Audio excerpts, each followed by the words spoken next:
হাসান আল আরিফ সে যে আমাকে টারজান মাসুদের খাবার বলেছে, তাদেরকে যখন সে সেবাদাসী বলে, কিংবা লিয়াকত আলীর মতো এমপি মনোনয়ন প্রার্থী যখন সে আমাকে নর্তকী বলে ছবি পোস্ট করে, স্লাট শেমিং তো দূরের কথা, সেক্সুয়াল হ্যারাসমেন্ট করা হয়।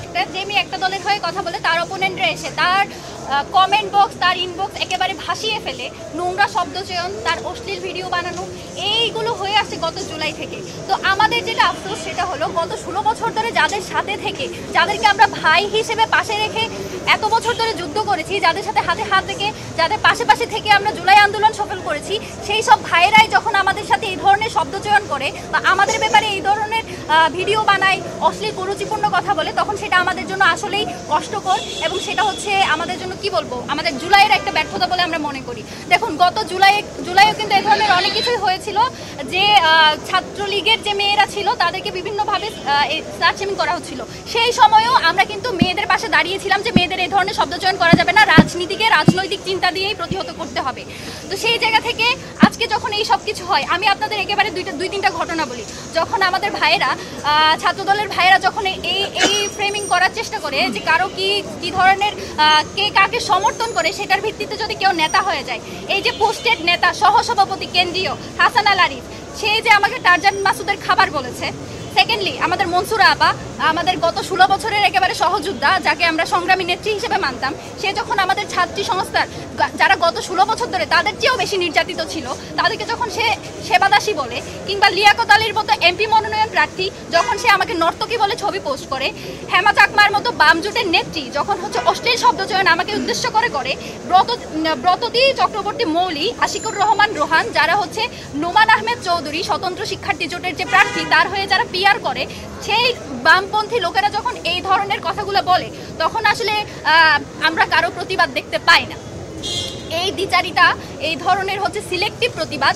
যখন আমি প্রথমেই এই যে বিষয়টা ক্লিয়ার করে নিই, ফাহমিদার সাথে যেটা হয়েছে, তাকে যে গণধর্ষণের হুমকি দেওয়া হয়েছে, একজন নারী হিসেবে, একজন শিক্ষার্থী হিসেবে, সর্বোপরি একজন মানুষ হিসেবে এর বিপক্ষে আমরা দাঁড়াই এবং আমরা বিশ্বাস করি এর হচ্ছে যথোপযুক্ত ব্যবস্থা নেওয়া প্রয়োজন। এবং আমাদের প্যানেল থেকে, ভাইদের ছাত্র শিবির থেকে সেটার বিরুদ্ধে হচ্ছে অ্যাকশন নেওয়ার জন্য প্রক্টর অফিসে লিখিত অভিযোগ দেওয়া হয়েছে। এবং আমি যতটুকু জানি ভাই সম্ভবত ফাহমিদাকে ওভার কলও করেছে তার ব্যাপারে যে কোনো সাহায্য লাগলে জানাতে। এবং কিন্তু যখন আমাকে নিয়ে কোনো অশ্লীল ভিডিও বানানো হয়, আমাকে যখন ফেসবুকে এই ধরনের শব্দচয়ন করে একেবারে মানে স্লাট শেমিং তো দূরের কথা, সেক্সুয়াল হ্যারাসমেন্ট করা হয়, যখন উম্মে সালমা আপুকে সেবাদাসী বলা হয়, কেন সে হিজাব করবে সেটা নিয়ে যখন আমাদের বুদ্ধিজীবী মহিউদ্দিন মোহাম্মদের মতো বুদ্ধিজীবীরা হচ্ছে বিরাট প্যারাগ্রাফ লিখে, তখন তো আমাদের কোনো বিশ্ববিদ্যালয়ের কোনো শিক্ষক সেই ব্যাপারে কোনো একটা টু শব্দ করতে আমরা দেখি না। তো আমরা কি আপনাদের স্টুডেন্ট না? আমরা কি ঢাকা বিশ্ববিদ্যালয়ের স্টুডেন্ট না? তো আপনাদের এই যে সিলেক্টিভ এই যে প্রতিবাদ বলেন, আপনাদের এই যে দরদ, সেটা শুধুমাত্র এক পক্ষের জন্য কেন? যদি আপনারা ঢাকা বিশ্ববিদ্যালয়ে যদি নিরাপদ ক্যাম্পাসে তৈরি করতে চান, একটা যদি বারবার এই যে বলেন লেভেল প্লেইং ফিল্ড তৈরি করবেন, লেভেল প্লেইং ফিল্ড আপনি কেমনে তৈরি করবেন যখন আপনি আপনার অপোনেন্টের ব্যাপারে কথা বলতে পারেন না? তো জিতে আসলে তো আপনি শুধু আপনার দলের জন্যই কাজ করবেন, আমাদের জন্য কাজ করবেন বলে তো আমরা মনে করছি না।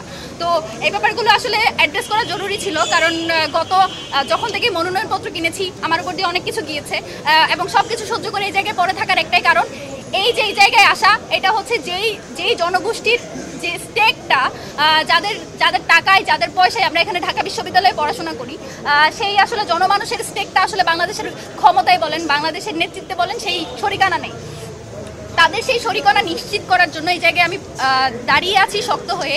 এবং যে মেয়েগুলো আসলে কথা বলতে পারে না, আমাদের মতো যারা হচ্ছে কোনো রাজনৈতিক দলের হয়তো সেই সাপোর্টটা পায় না, বা একেবারে ক্ষমতার কাছাকাছি থাকাদের সাথে তারা থাকে না, তারা যে কথা বলতে পারে না, সেই কথা বলাটা জরুরি বলে এই জায়গায় এখনো পর্যন্ত এত কিছু সহ্য করে বসে আছি, এত কিছু সহ্য করে শক্ত হয়ে আছি, যাতে আমার মতো 8-10 জন এই কথাটা বলার সাহস পাই, বা যারা বলতে পারে না তাদের হয়ে আমি কথাটা বলতে পারি। এবং এই কথাটা আমি বলে যাবো, সেটা যদি ফাহমিদার জন্য বলতে হয়, ফাহমিদা আমার অপোনেন্ট হোক, ফাহমিদা হচ্ছে আমার বিপরীত আইডিওলজির হোক, তার জন্য আমি কথা বলবো। আমি এক্সপেক্ট করব আমাদের যারা অপোনেন্ট আইডিওলজির আছে তারাও আমাদের জন্য কথা বলবে। অন্তত ইনসাফের স্বার্থে হলেও আপনারা এইটুকু কথা বলবেন যে অন্য একটা মেয়েকে নিজেদের জন্য যদি আগে বন্ধ করতে চান, অপরের জন্য কথা বলা শুরু করেন।